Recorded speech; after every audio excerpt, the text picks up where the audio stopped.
नमस्कार, आप सभी का स्वागत है। और आज हम जो है एक नए टॉपिक पर डिस्कशन करेंगे और एक काफ़ी महत्वपूर्ण टॉपिक है। और जो इकोनॉमिक्स के विद्यार्थी होते हैं, इस टॉपिक मुझसे काफ़ी डर भी लगता है, लेकिन आई थिंक लेकिन हाँ, इस टॉपिक को बेसिकली आज का जो टॉपिक है वो इलास्टिसिटी ऑफ डिमांड। ये काफ़ी कॉम्प्लेक्स टॉपिक लगता है, लेकिन जब आप इसे पढ़ लेते हैं अच्छे तरीके से तो काफ़ी आसान आपके लिए हो जाएगा। और इलास्टिसिटी ऑफ डिमांड को पढ़ने से पहले आप डिमांड थ्योरी को अच्छे से पढ़ लें तो ज़्यादा क्लियर हो पाएगा। क्योंकि बिकॉज जो इलास्टिसिटी ऑफ डिमांड है, it is extension of the theory of demand, है ना। जैसे लॉ ऑफ डिमांड में पढ़ते हैं, higher the price lower demand, lower the price high demand. तो उसी का उसमें हम जो पढ़ते हैं कि प्राइस घटेगा तो डिमांड बढ़ेगा, बट आई डिडंट डिस्कस कि हाउ मच प्राइस घटे, कितना डिमांड बढ़ेगा। दैट मीन्स कि वो क्या है ना कि क्वालिटेटिव एनालिसिस है प्राइस और डिमांड के बीच। और जो बेसिकली जो इलास्टिक का मतलब होता है, ऐसे इलास्टिक का मतलब होता है चेंज। इलास्टिक का मतलब चेंज, इलास्टिसिटी का मतलब रेस्पॉन्सिवनेस। रेस्पॉन्सिवनेस का मतलब है कि कंज्यूमर का क्या रिस्पॉन्स होगा यदि प्राइस घटेगा, तो कंज्यूमर का क्या रिस्पॉन्स होगा यदि प्राइस बढ़ेगा। तो दैट मीन्स कि एक नंबर का क्वेश्चन भी पूछता है कि इलास्टिसिटी से क्या समझते हैं, उसमें ऑप्शन दिया रहेगा। तो उसमें एक ऑप्शन होगा रिस्पॉन्सिवनेस, तो रिस्पॉन्सिवनेस को टिक लगाए यहाँ पर। वैसे इलास्टिक वर्ड जो है हमारे समझ से फिजिक्स से लिया गया है, वहाँ पे हम लोग पढ़ते हैं इलास्टिसिटी के बारे में, फिजिक्स में पढ़ते हैं। लेकिन यहाँ पे जो इलास्टिसिटी और डिमांड है, इलास्टिसिटी डिमांड में हम जो पढ़ेंगे वो प्राइस और डिमांड में हम लोग उसको जो चेंज है कि क्या संबंध है, उसी को हम लोग पढ़ेंगे। और इलास्टिसिटी डिमांड को जो है सेकेंड लॉ ऑफ डिमांड भी कहा जाता है। बेसिकली इलास्टिसिटी का जो कंसेप्ट है ना, इसको हम लोग क्या बोलते हैं, सेकेंड लॉ ऑफ डिमांड भी कहते हैं। क्लियर। तो चलिए हम लोग इसको शुरू से डिस्कशन करते हैं, इसके बारे में, एक एक वर्ड्स के बारे में। यदि आप शुरू से वीडियो देख रहे हैं तो एक एक चीज आपका क्लियर हो जाएगा यहाँ पे। चलिए शुरू से देखते हैं, चलिए शुरू करते हैं।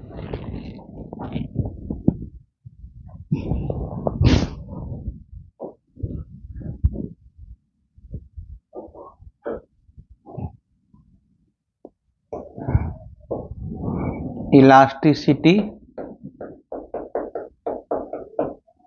ऑफ डिमांड, इसको हिंदी में कहते हैं मांग की लोच। कुछ पॉइंट्स करके लिखा देते हैं आपको, जैसे ऐसे लिख लीजिए, elasticity the word elasticity has been taken from physics, है ना। Clear. The word elasticity in economics was firstly used by professor Marshall. वैसे इसके पहले भी इलास्टिसिटी वर्ड को यूज किया गया था प्रोफेसर डुपिट के द्वारा, लेकिन जो इलास्टिसिटी डिमांड का जो पूरा वर्णन है वो प्रोफेसर मार्शल के द्वारा किया गया था, 5वां या 6ठा वॉल्यूम में, जो प्रिंसिपल ऑफ इकोनॉमिक्स है उसी का, है ना। और इसी तरह से लिखिए, कुछ और एक्सटेंशन में लिखाता हूं।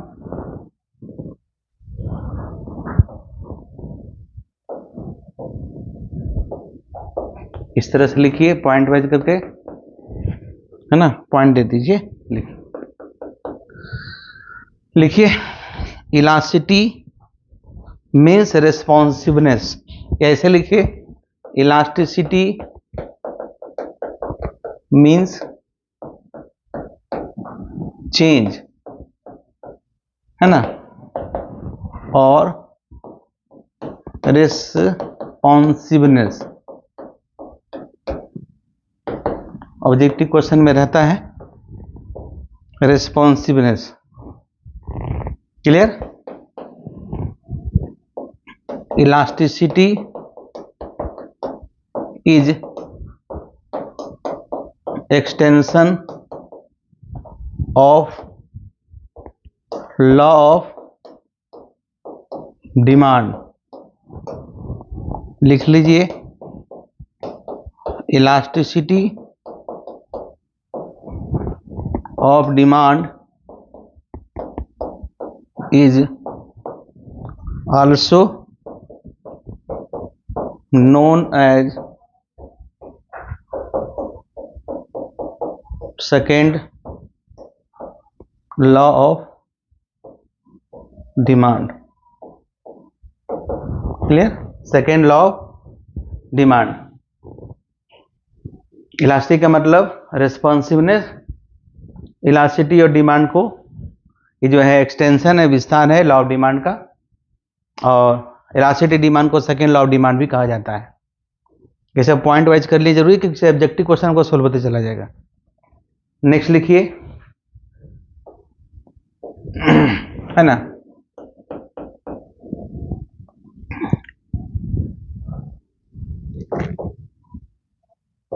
सबसे पहले लिख लिया आप लोग डिफरेंस, है ना, between law of demand and elasticity of demand. मांग के नियम और मांग के लोच में अंतर लिखा देते हैं, इसको लिख लीजिए। लिखिए, law of demand, law of demand shows the qualitative relationship between price and quantity demand, between price and quantity demand, between price and quantity demand। मांग का नियम वस्तु के मूल्य और वस्तु के मांग के बीच गुणात्मक संबंध को बताती है ना। लिखिए, while elasticity of demand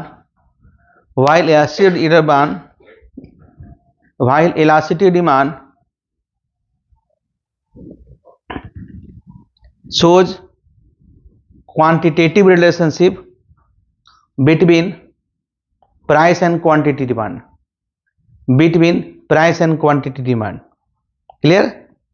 तो जो मांग की लोच है वस्तु के मूल्य और वस्तु के मांग के बीच क्वांटिटेटिव रिलेशनशिप को बताती है। क्लियर? क्या बताती है? क्वांटिटेटिव रिलेशनशिप को बताती है।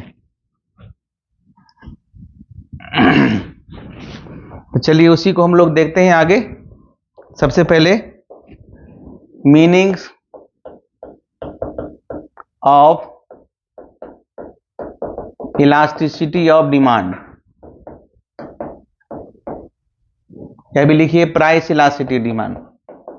Meanings of price elasticity of demand लिखिए, प्राइस इलास्टिसिटी ऑफ डिमांड या elasticity demand is the ratio of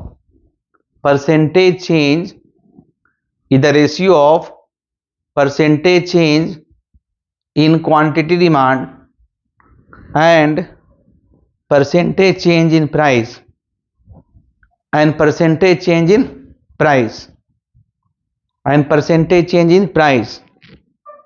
लिखिए, मांग की लोच, हिंदी में मांग की लोच वस्तु की मांग में प्रतिशत परिवर्तन और वस्तु के मूल्य में प्रतिशत परिवर्तन का अनुपात होता है ना। इसको इस तरीके से लिखा जाता है, इलास्टिसिटी डिमांड या price elasticity demand. Minus sign इसलिए है क्योंकि दोनों में रिलेशन जो होता है प्राइस और डिमांड में नेगेटिव होता है। ऐसे लिखा जाता है percentage change in quantity demand divided by percentage change in price. Percentage change in quantity demand divided by percentage change in price, divided by percentage change in price. ठीक है, चलिए इसको अब हम लोग विस्तार से करते हैं। ठीक है, देखिए यहां पे हम लोग यहां लिखते हैं elasticity demand equal to minus क्या आया, percentage change in quantity demand divided by percentage change in price, percentage change in price. ठीक है, देखिए पहले इसको समझिए, आप इसको खूब अच्छी तरीके से समझते होंगे। इस टेबल को हम लोग डिमांड शेड्यूल कहते हैं। यहाँ हम लोग प्राइस, यहाँ हम लोग क्वांटिटी डिमांड रखते हैं। जैसे मान लो 10 प्राइस है तो 20 का डिमांड है, और 5 प्राइस है तो 30 का डिमांड हो गया। Higher the price lower demand, और lower the price higher demand. ठीक है, इसको जरा समझते हैं। इसको क्या कहेंगे, इसको क्या कहेंगे, इसको क्या कहेंगे, इसको क्या कहेंगे, नोटेशन। तो देखिए ये आपका P है, ये P1 है, ये Q है, ये Q1 है। क्या देखना है, percentage change in quantity demand, percentage change in quantity demand. देखिए यहां क्या है, Q1 minus Q by Q इन 200 है ना। यहाँ पे देखिए अगर हम करेंगे 30 माइनस 20 बाई 20 इन 200 तो निकल जाएगा percentage change in quantity demand, निकल जाएगा ना percentage change in quantity demand. अब जहां लिखना है लिख सकते हैं वेयर Q क्या है, Q1 क्या है, तो Q है इनिशियल डिमांड, ये हो गया न्यू डिमांड। समझने के लिए न्यू डिमांड लिख लीजिए, है ना। इनिशियल डिमांड न्यू डिमांड, या ओल्ड डिमांड न्यू डिमांड, इस तरीके से। क्लियर। और जो ये Q1 माइनस Q है, इसको डेल्टा Q से रिप्रेजेंट करते हैं, है ना। डेल्टा का मतलब क्या होता है, चेंज। पढ़ते हैं स्मॉल चेंज। ये डेल्टा का मतलब क्या होता है, स्मॉल चेंज। ठीक है, स्मॉल चेंज। क्लियर। तो देखिए यहां पे क्या लिख सकते हैं, ये ऊपर वाला में लिख सकते हैं, वही लाए हैं Q1 minus Q by Q। ये जो percentage change in quantity demand हम लिखे हैं, उसी तरीके से हमको निकालना है percentage change in price equal to क्या हो जाएगा, P1 minus P by P in 200 लिखेंगे, है ना। उसी तरीके से P जो है ओल्ड है, P1 है न्यू है, या P इनिशियल प्राइस है, P1 न्यू प्राइस है, तो P1 माइनस P को हम लोग डेल्टा P लिखते हैं। ठीक है, तो यहां पे आप कर दीजिए P1 minus P by P in 200 इन 200। ठीक है, इसका आप खत्म लिख सकते हैं, इसे A कट जाएगा तो क्या बचेगा, तो ये हो गया डेल्टा Q बाई Q हो गया ना, और डेल्टा P बाई P। आगे सोल्व कर लीजिए तो क्या हो जाएगा, delta Q by Q division में है डेल्टा P बाई P। इसको हटा देते हैं, क्या लिखेंगे आगे, हो जाएगा delta Q by Q division में, तो P आपका जो है P ऊपर चला जाएगा, नीचे चला जाएगा डेल्टा P। ठीक है, तो फाइनल करेंगे तो लिख सकते हैं मल्टीप्लिकेशन में है तो अरेंज कर देते हैं पी बाई क्यू। ये क्या हो गया, E D equal to, clear. अब कहिएगा सर हम कहाँ से पढ़ेंगे अच्छे तरीके से। और तो देखिए सबसे इनिशियल बुक है, अगर किताब नहीं पढ़े हैं कोई इकोनॉमिक्स बीए में तो 12th का किताब तो पढ़ना ही पड़ेगा आपको। बीए में है तो एक आती बुक्स है केस एंड फेयर की, फॉरेन ऑथर है, या फिर सॉम, हो सकता है स्पेलिंग गलत हो जाए, सीरीज का आती है माइक्रो इकोनॉमिक्स। उसमें इस तरह का चीज ग्राफ वगैरह सीखना हो, इक्वेशन बहुत अच्छे से दिया है तो उसमें से ले सकते हैं। बाकी जो इंडियन बुक है एमएल झिंगन वो तो जिंदाबाद है, एचएल आहूजा, सब किताब अच्छी है, किताब को खराब नहीं होती है, जो मन करे आप पढ़िए, लाइब्रेरी है तो वहाँ बहुत सारे बुक्स अवेलेबल हैं। एमएल सेठ की बुक भी आती है, एमएल सेठी की बुक भी आती है, ठीक है। तो जो अच्छा लगेगा आप उसको पढ़िए। तो इस तरीके से ये हमारा आ गया। थोड़ा सा अगर मैथमेटिकली जाएंगे तो आगे पढ़ेंगे, यही आपका जो है जो इलास्टिसिटी डिमांड है क्या हो जाएगा, minus D Q by D P और पी बाई क्यू होगा। कैसे होगा मैथमेटिकली हम लोग जब पढ़ेंगे तो बताएंगे, clear. D Q by D, अगर डिफरेंशिएशन आता है तो हम लोग क्यू जो फंक्शन होता है उसको पी के रेस में डिफरेंशिएट करें, वहां निकालते हैं इस तरह से वैल्यू, क्लियर। तो ये आपका है प्राइस इलास्टिसिटी और डिमांड। क्या है, प्राइस इलास्टिसिटी डिमांड, ये आपका है जो आपका वैल्यू आया है, तो इसको नोट कर लीजिए। अब चलिए नेक्स्ट आते हैं वापस थोड़ा। सबसे पहले समझिए एक टॉप है, इसको बोलते हैं हम लोग degrees of elasticity of demand. इसको हिंदी में कहते हैं बाबू मांग की लोच की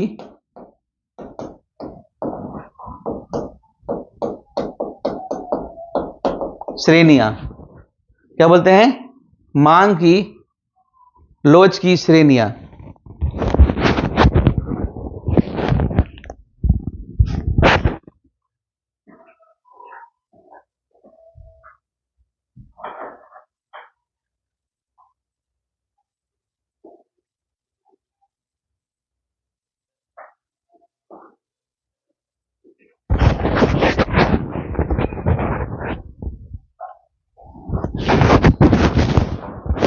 है ना, मांग की लोच की श्रेणियां। देखो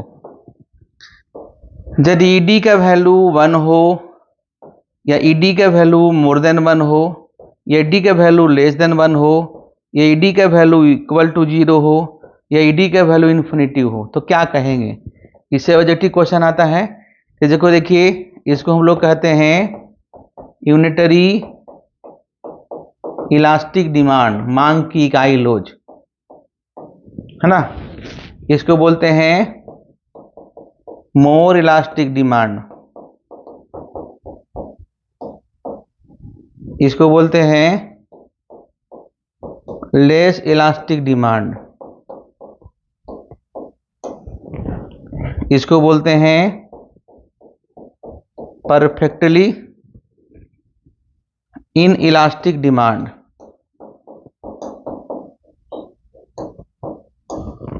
इसको बोलते हैं परफेक्टली इलास्टिक डिमांड।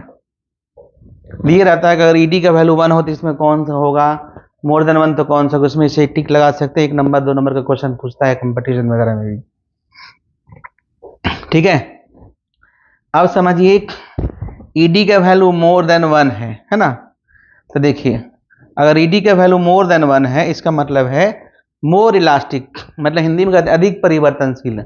प्राइस में प्राइस घटे या बढ़े, अगर डिमांड बहुत ज़्यादा परिवर्तनशील हो, मान लीजिए जैसे 10% से प्राइस बढ़ा और डिमांड बढ़ गया 30% से, बहुत ज़्यादा बढ़ गया, तो उसको हम बोलते हैं हाईली इलास्टिक डिमांड, मोर इलास्टिक डिमांड, अधिक परिवर्तनशील डिमांड। ऐसा कब होता है, तो ऐसा खासकर लग्जरियस गुड्स के केसेज में होता है। सोफा है, टीवी है, या फिर एंड्रॉयड आपका जो है एप्पल का मोबाइल है, या टिकट है, इन सभी का प्राइस घटता है ना तो डिमांड बहुत ज़्यादा बढ़ जाता है, बढ़ेगा बहुत ज़्यादा घट भी जाएगा, क्योंकि इसको रहने ना रहने से बहुत ज़्यादा फर्क पड़ने वाला है नहीं।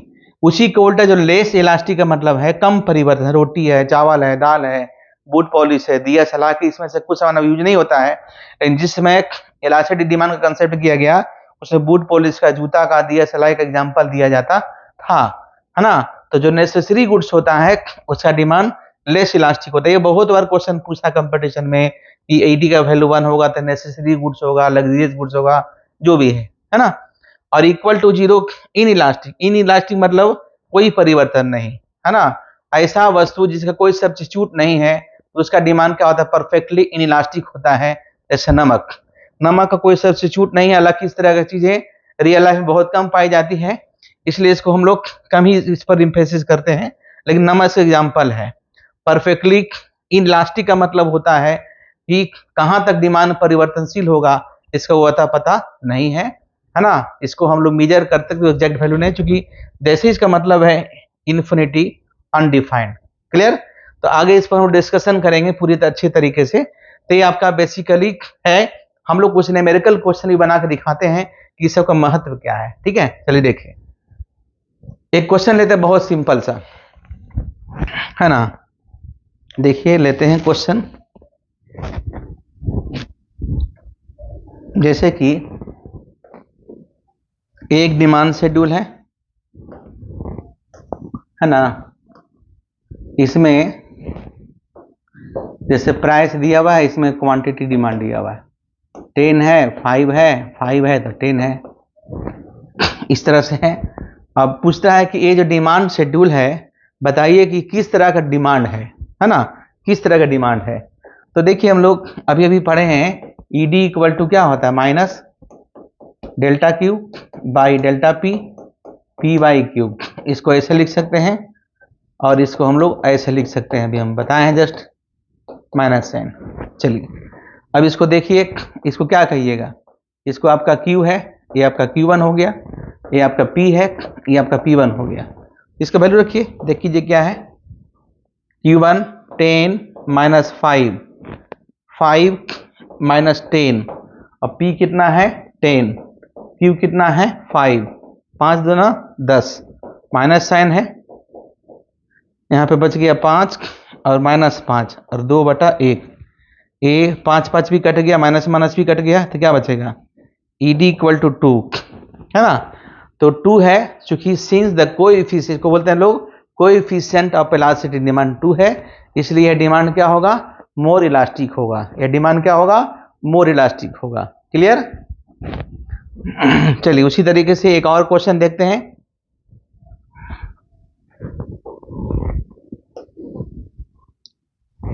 खुद से बनाइए, फटाफट बन जाएगा आपसे।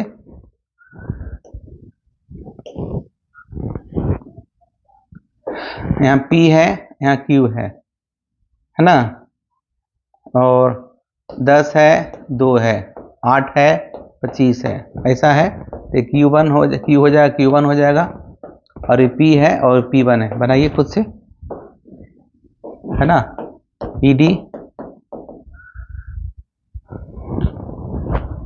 बनाइएगा तो सारा याद हो जाएगा। ED इक्वल टू होता है minus delta Q by delta P, P by Q, Q1 minus Q, P1 minus P, P by Q, ED equal to, ठीक है। तो Q1 कितना है 25, 8 हो जाएगा, P1 है 2 माइनस 10, P है 10 और Q कितना है, तो Q आपका 8 है, माइनस साइन है, तो देख रहे हैं Q1, बनाइए,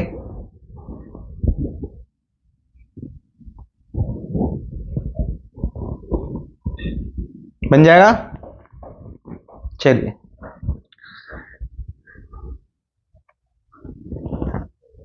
इस तरीके से बेसिक इलास्टिसिटी का कंसेप्ट आप समझे, और इसमें एक बहुत सारे न्यूमेरिकल क्वेश्चन है जो हम आपको आराम से पूरी तरीके से बताने का प्रयास करेंगे, और कंटिन्यूसली अगर वीडियो देखते हैं तो पूरी तरीके से समझ में भी आपको आएगा। Okay okay, thank you.